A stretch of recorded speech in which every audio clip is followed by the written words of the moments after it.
Right now, somewhere in the world, someone is standing over a grave they did not expect to be standing over. They brought flowers, maybe a photo, maybe nothing at all, because they couldn't think straight enough to bring anything. You have done this, or you will, and you probably think your grief is a private modern thing, a feeling that belongs only to you. But the real answer is far stranger. The way you grieve right now, the exact shape of your sadness, was built tens of thousands of years before you were born by people who buried their dead with flowers, tools, and red paint, and who had no idea they were writing the instructions for how you would one day cry. Start with a question you've probably never asked yourself. Why do you bury people at all? Why not just leave them where they fall? Most animals don't bury their dead.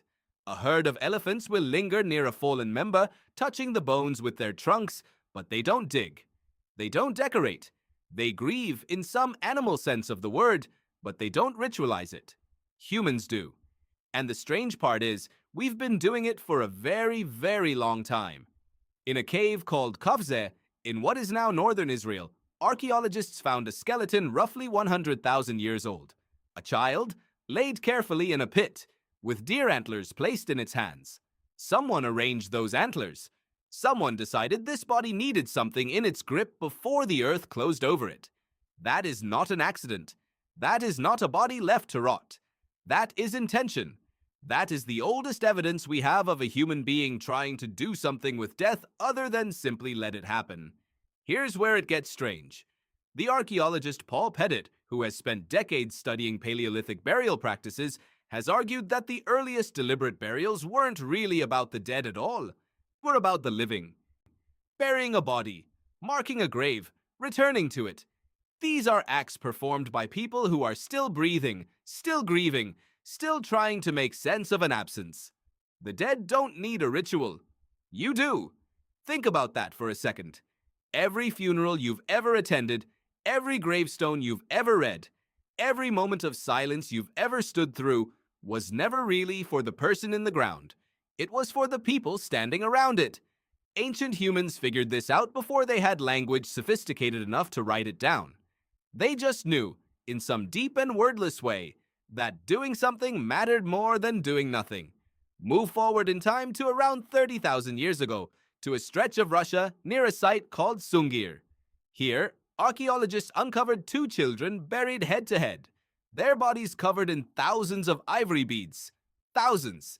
Each bead carved by hand, likely taking minutes each, which means someone spent hundreds of hours preparing these children for the ground. They wore ivory bracelets.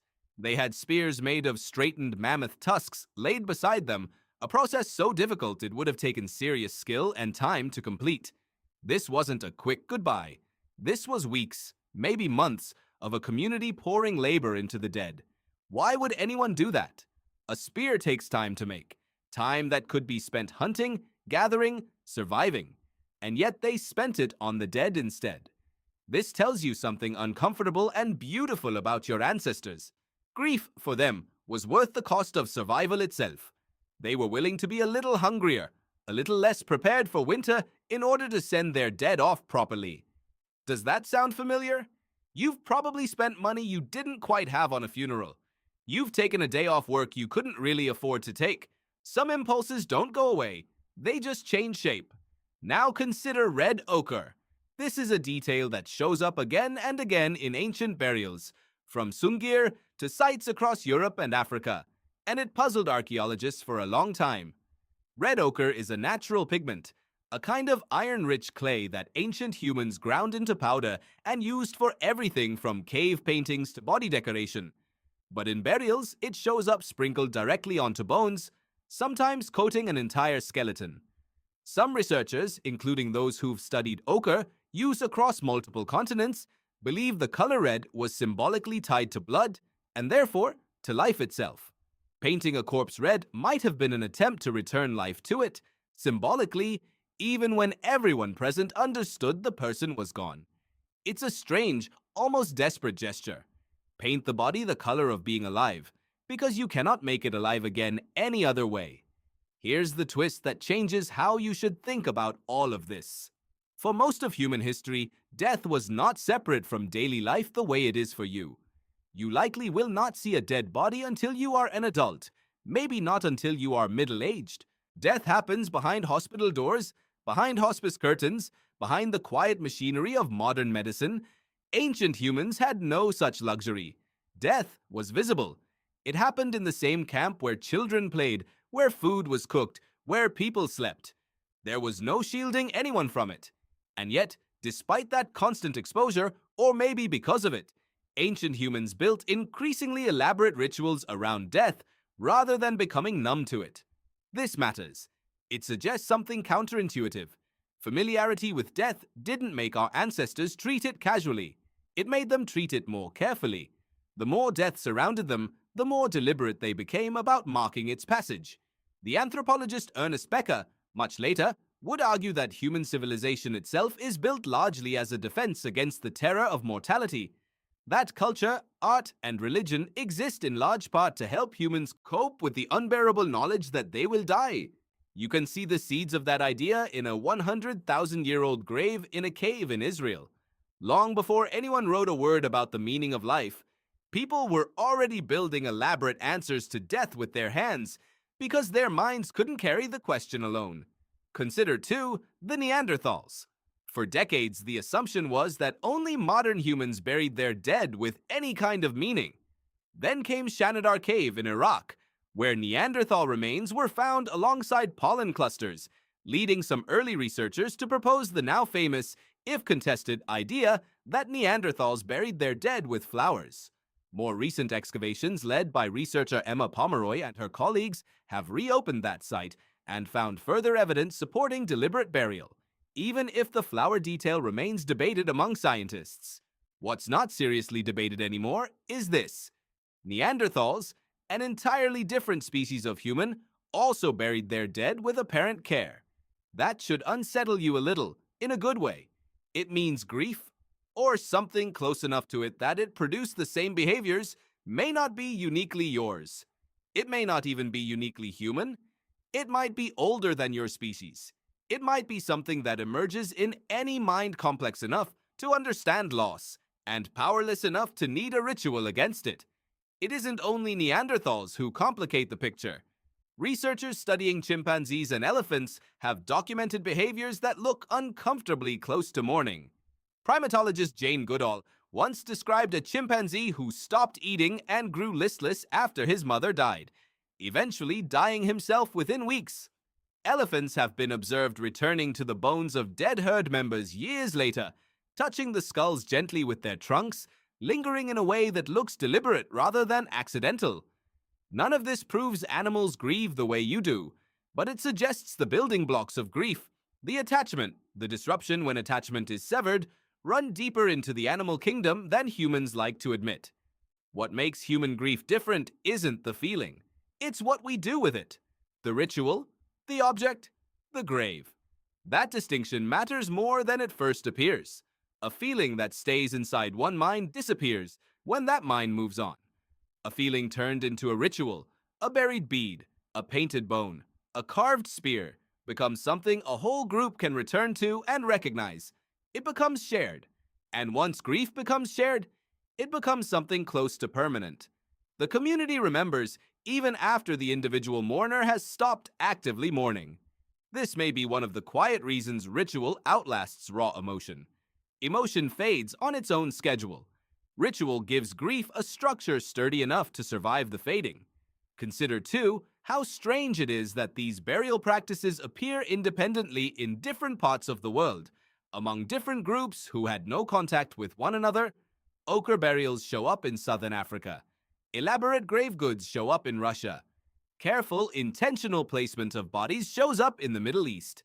These groups were separated by thousands of miles and thousands of years, with no shared language, no shared technology, no way to copy one another's customs, and yet they converged again and again on the same basic idea.